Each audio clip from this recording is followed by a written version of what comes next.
1절에서 9절까지 모압에 관한 경고라. 하룻밤에 모압알이 망하여 황폐할 것이며 하룻밤에 모압 기르가 망하여 황폐할 것이라.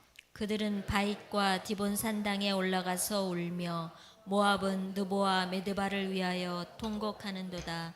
그들이 각각 머리카락을 밀고 각각 수염을 깎았으며 거리에서는 굵은 배로 몸을 동였으며 지붕과 넓은 곳에서는 각기 애통하며 심히 울며 헤스본과 엘르알레는 부르짖으며 그들의 소리는 야하스까지 들리니 그러므로 모압의 군사들이 크게 부르짖으며 그들의 혼이 속에서 떠는도다. 내 마음이 모압을 위하여 부르짖는도다. 그 피난민들은 소알과 에글라 슬리시아까지 이르고 울며 루힛 비탈길로 올라가며 호로나임 길에서 패망을 부르짖으니 니무릿물이 마르고 풀이 시들었으며 연한 풀이 말라 청청한 것이 없음이로다. 그러므로 그들이 얻은 재물과 쌓았던 것을 가지고 버드나무 시내를 건너리니 이는 곡성이 모압 사방에 둘렸고 슬피 부르짖음이 에글라임에 이르며 부르짖음이 부엘 엘림에 미치며 디몬물에는 피가 가득함이로다. 그럴지라도 내가 디몬의 재앙을 더 내리되 모압의 도피한 자와 그 땅에 남은 자에게 사자를 보내리라. 아멘.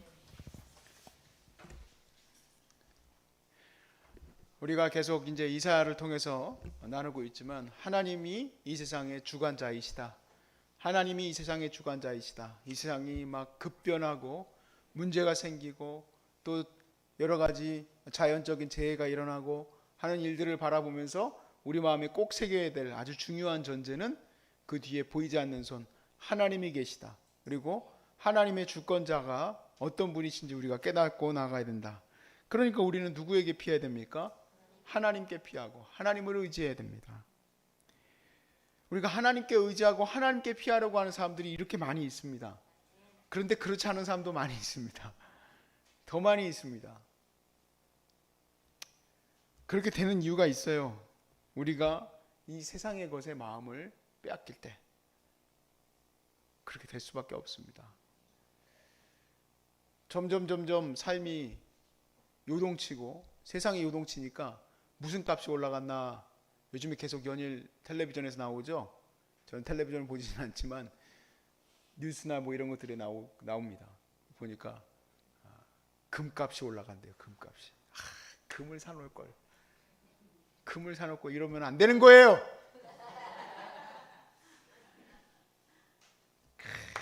내가 그때 그 주식을 샀었어야 되는데 이러면 안 되는 거예요.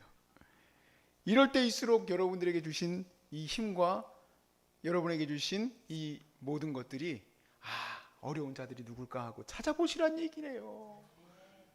좀 찾아보세요. 얼마나 많은지. 아니에요. 그거 가지고 돈 더 불려가지고 또 불려서 하나님이라면 얼마나 좋아요. 불려서 쓰라고 써있지도 않아요. 그냥 내게 주신 그 작은 것 하나 섬기는 것이 하나님 앞에 귀한 것이지 얼마 뭐 엄청나게 많은 돈 하나님 앞에 드리는 게 그게 목표가 아니라고요. 근데 이제 그렇게 되지가 않습니다. 사실은 불리는 가운데 여러분이 마음이 다 하나님께 정결하게 서 있는 것도 불가능해요. 우리 인간에게는 눈을 두 개를 주셨는데 이 눈이 문제예요. 이 눈을 하나님은 안목의 정욕, 이 눈이 보는 것대로 우리가 갖고 싶어하고 누리고 싶어하고 또 그것을 소유하고 싶어해요. 그게 안목의 정욕이에요. 안목의 정욕. 이 안목의 정욕에 의해서 이스라엘이 죄를 짓게 만들었던 나라 중에 하나가 오늘 모압이에요. 모압은 사실은 이스라엘의 혈연 관계가 있습니다. 아브라함과 사촌지간에 있었던 롯이 자기 딸들과 상관하여 아들을 둘을 낳는데 그 중에 하나가 모압이에요. 모압. 그리고 하나님께서도 이스라엘로 하여금 이 요단 동편을 지나갈 때 모압 땅을 지나갈 때에는 그들을 싸우지 마라 그랬어요. 왜 싸우지 말라고 했을까요? 형제니까 어찌됐든 너희 형제니까 싸우지 마라. 그런데 모압은 싸우려고 하고 모압은 길을 막고 모압은 또 저주를 퍼부으려고 했어요. 그래서 그 모압 땅이 어떤 땅이었느냐? 사실은 모압 땅은 풍요로운 땅이에요. 그곳에서는 사실 양과 목축을 키우기가 좋은 땅이라고 합니다. 그때 당시엔 그런 것들이 좋은 거겠죠. 그런 것들이 아주 정확하게 좋은 땅이었었는데, 이 모압에 있는 신이 있는데 그 신은 그모스예요. 우리는 그냥 그 자연의 그 상황이 목축도 하기 좋고 양도 기우기 좋으니까 그냥 그 자연이 좋은 혜택을 줬구나 하고 생각하면 되는데, 그게 아니라 꼭 자기들의 신이 그거를 도왔다고 얘기를 하죠. 지금은 석유가 점점 가격도 내려가고, 또 이제 앞으로 전기차 시대가 오면은 어떻게 될지 모르겠어요. 잘 됐다 싶어요. 우리는 어차피 기름 한 방울도 안 나는데. 그런데 사우디아라비아나 이 중동에 있는 사람들은 그 석유가 어디서 나왔다고 생각할까요? 알라가 갖다 줬다고 생각을 해요.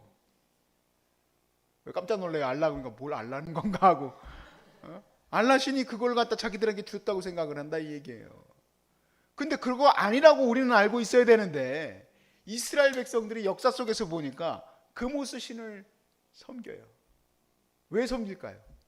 나도 모압처럼 잘 살고 싶으니까. 그럼 그 신을 모셔야 되지 않겠어요? 그래서 그 신을 모시려고 했었던 것들이 성경에 등장합니다. 자, 이 풍요의 상징과 같았던 이 모압이 오늘 본문에 보니까 며칠 만에 횡패하게 될까? 1절에 보니까 하룻밤 만에, 그 풍요의 상징이었던 모압은 하룻밤 만에 사라진답니다. 자, 1절에 보세요. 모압에 관한 경고라. 하룻밤에 모압 알이 망하여, 이거는 지역 이름입니다. 박혁거세, 알에서 태어난 박혁거세를 말하는 게 아니고 그냥 그 지역입니다. 알이 망하여 황폐할 것이며 하룻밤에 모압 기르가 망하여 황폐할 것이라. 여기 나와 있는 지명들은 우리가 다 살펴볼 필요 없습니다. 그냥 그 지명은 이런 거예요. 뭐 대전이 망하리라. 그러면 안 되지. 내가 있던 곳인데. 아무튼 그런 그 중요한 지역들 있잖아요. 중요한 지역들을 다 여기다 언급해 놓은 거니까 뭐 이게 특별한 의미를 담고 있는 거는 아니에요. 특별한 의미를 갖고 있는 건 내가 조금 이따 설명을 드릴게요. 자, 물론 시간적으로 하룻밤 만에 그냥 바로 사라진다는 얘기는 아니지만 그만큼 순식간에 모압은 황폐하게 될 것이다 라고 기록이 되어 있어요. 계시록의 말씀을 한번 가서 살펴보겠습니다. 계시록 17장 1절에서 5절 말씀에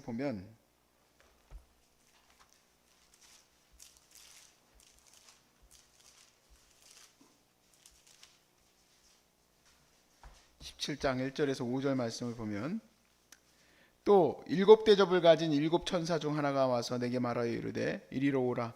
많은 물 위에 앉은, 여기서 많은 물은 세상을 말해요. 물 위에 앉은 큰 음녀가 받을 심판을 너희에게 보이리라. 자, 큰 음녀는 이따가 5절까지 읽어보면 누군지 나와요. 그런데 이 음녀는 어떠한 지금 어떠한 미래를 맞이하게 하게 될 것입니까? 큰 음녀가 받을 뭐예요? 축복이에요? 심판이. 모압은 앞으로 어떠한 상황 가운데 놓이게 돼요? 모압은 황폐하게 되리라. 하룻밤 만에. 근데 이거는 예언이죠.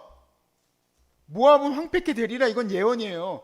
그러니까 지금 현재 옆에 보니까 모압은 어때요? 잘 먹고 잘 살아요. 양들도 음매하고 얘네들은 살만 더 쪘어. 이스라엘은 양들은 그냥 피리한데. 이게 중요한 거예요. 계시록 말씀에 음녀가 어떠한 대상이에요? 심판의 대상이에요. 근데 그 심판의 대상과 2절에 보니까 땅의 임금들도 그와 더불어 음행하였고 땅에 사는 자들도 그 음행의 포도주에 취하였다. 그 술을 마시고 그 음녀하고 잘 지냈다라는 얘기는 아니에요. 조금 이건 비유적인 거예요. 자, 계속 보세요. 성령으로 나를 데리고 광야로 가니라. 내가 보니 여자가 붉은 빛 짐승을 탔는데 그 짐승의 몸에 하나님을 모독하는 이름이 가득하고 7머리와 10뿔이 있으며 그 자는 자줏빛과 붉은 옷을 입고 금과 보석과 진주로 꾸미고 손에 금잔을 가졌는데 가증한 물건과 그 음행에 더러운 것들이 가득하니라. 자, 그 이마에 뭐라고 써있느냐? 이름이 기록되었으니 비밀이라 큰 바벨론이라. 그렇군요. 이 음료는 바로 세상 자체죠. 세상 자체예요. 바벨론. 땅의 음료들과 가증한 것들의 어미라 하였더라. 이 세상의 주권, 이 세상의 권세, 이 세상이 바로 주인처럼 역사하는 악한 권세, 마귀를 말하는 거죠. 자, 거기에 이제 사람들이 취하게 되는데 왜 그럴까요? 너무너무 보기가 좋잖아요. 이 하나님이 주신 두 개의 눈은 하나님의 영광의 나라를 바라보며 우리가 기뻐하고 하나님께 영광 돌리라고 주신 건데, 우리는 이걸 보면서 우와 너무 좋다 하고 거기서 같이 그 음료에게 취해 있습니다. 그러면 안 되겠죠. 왜냐하면 이것은 곧 멸망하게 될 것인데, 멸망의 대상인데. 그런데 안 그럴 수가 없어요. 4절에 보니까 자줏빛 옷과 붉은 옷을 입고, 사실 여러분 이 자줏빛 옷은 성경에서 종종 등장하는데 한마디로 말해서 부티크라고 보시면 됩니다. 아주 고급 아닌가? 프랑스 뭐 이런 거면 샤넬 같은. 그러면 자줏빛을 내기가 어려워요. 조개를 갈아서 내야 되는 게 자줏빛이에요. 그래서 아무튼 자줏빛이 나오면 일단 고급 옷이에요. 고급 옷. 왕족들이 입는 옷.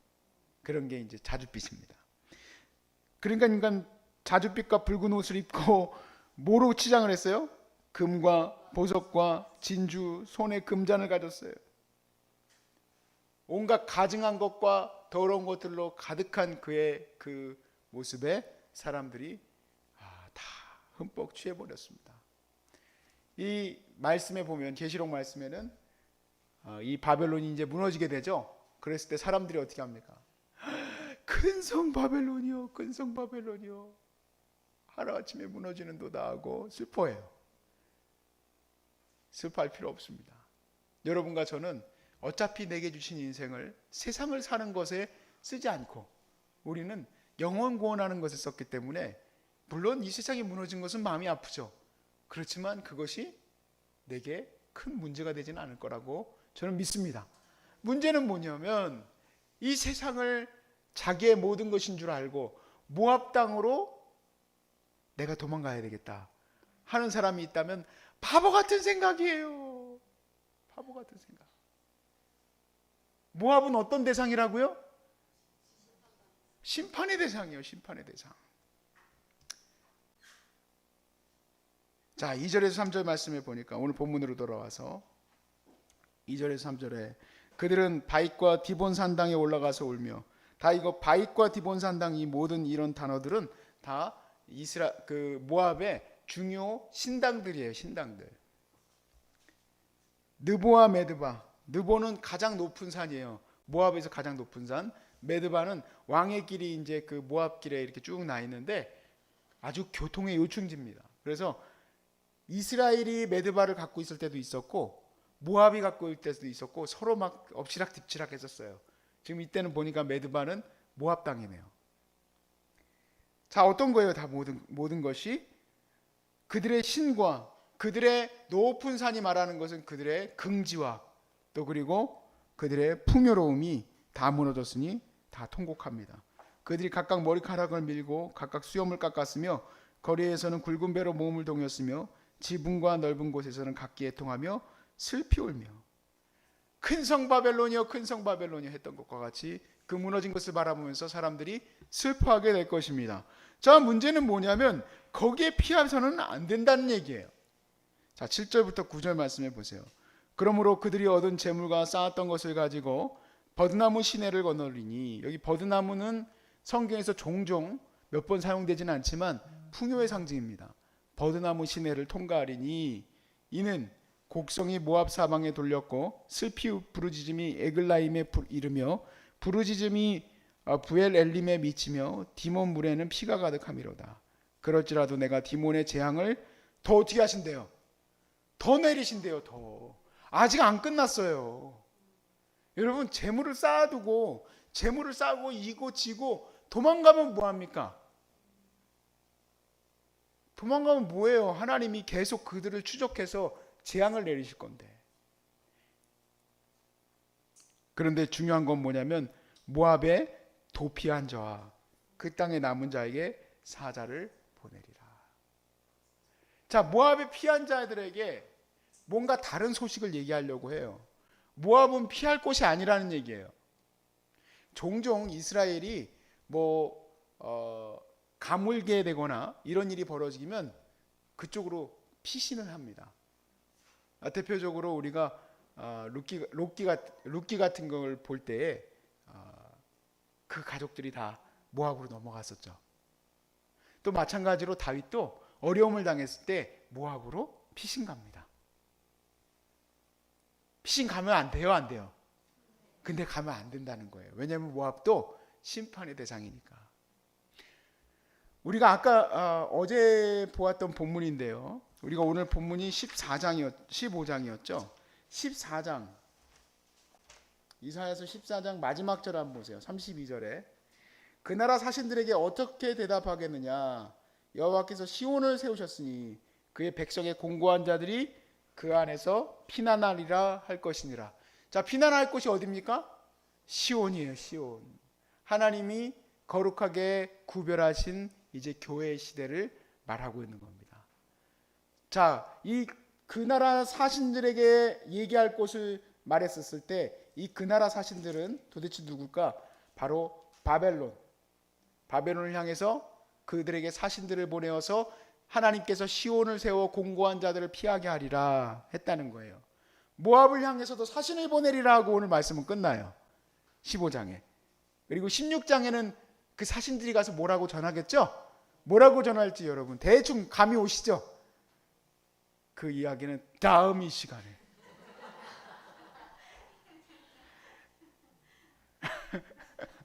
나누도록 하겠습니다. 하나님께서 우리에게 피할 곳을 주신 것은 예수 그리스도예요. 여러분은 지금 잘 피해 계시는 거예요. 때로는 불안한 마음도 들고 어려운 마음도 들겠지만 우리가 사실요 정말 우리 가족들도 그렇고 지난 시간들을 돌이켜 볼 때에 내가 어떻게 해야지 이 문제를 해결할 수 있을까? 내 가난을 해결할 수 있을까? 내 이 질병을 해결할 수 있을까? 우리는 막 머릿속에 정신없이 이거 돌아가요. 정신없이 돌리지 마세요. 눈 옆으로 돌리지 마세요. 모압에 돌리지 마세요. 여러분 물론 눈을 2개를 주셨지만 그 2개의 눈은 다른 데 보라고 준 게 아니라 예수 보라고 주신 거예요. 예수 보라고. 예수에게 마음을 두세요. 예수에게 내가 마음을 두고 가야지 어떻게 하겠어요. 우리의 피할 곳이 예수 안에 있다고 이미 말씀을 주셨고 무너져가는 자들에게 그 소식을 전하라고 우리에게 주셨는데 여러분이 지금 잘 피해 있다가 이것이 여러분 안에서 간증이 되고 믿음이 되고 소망이 되어서 이제 누구에게 전해야 돼요? 여러분이 바로 사신이 되어서 그 모압 땅에 있는 자들에게 전해야 되고 또 바벨론에서 무너진 자들에게 전해야 되고 아수르에 무너진 자들에게 전해야 될 사신이 아닙니까 여러분이? 근데 여러분도 같이 그냥 정신이 헤매어져 가지고 눈이 왔다 갔다 하고 정신이 없으면은 나도 정신이 없어져요. 여러분에게 주신 눈은 누구를 위해서 주신 거예요? 예수 바라보라고. 예수 바라보라고 준 거예요. 여러분에게 주신 귀는 예수의 말씀 들으라고 주신 거예요. 그냥 우리 암 환자들은 눈을 가지고 유튜브 돌려가면서 뭐가 좋다더라 뭐가 좋다더라 뭐가 좋다더라 보고 있고 귀는 그냥 팔랑귀야 팔랑귀 그냥 뭐가 좋다더라 뭐가 좋다더라. 권은미 권사님 예전에 우리 누구지? 동생 이름이 뭐죠? 아무튼 얼마나 그냥 그 마음이 그렇잖아요. 그렇죠? 예수 바라봤으면 편안하지 마음이.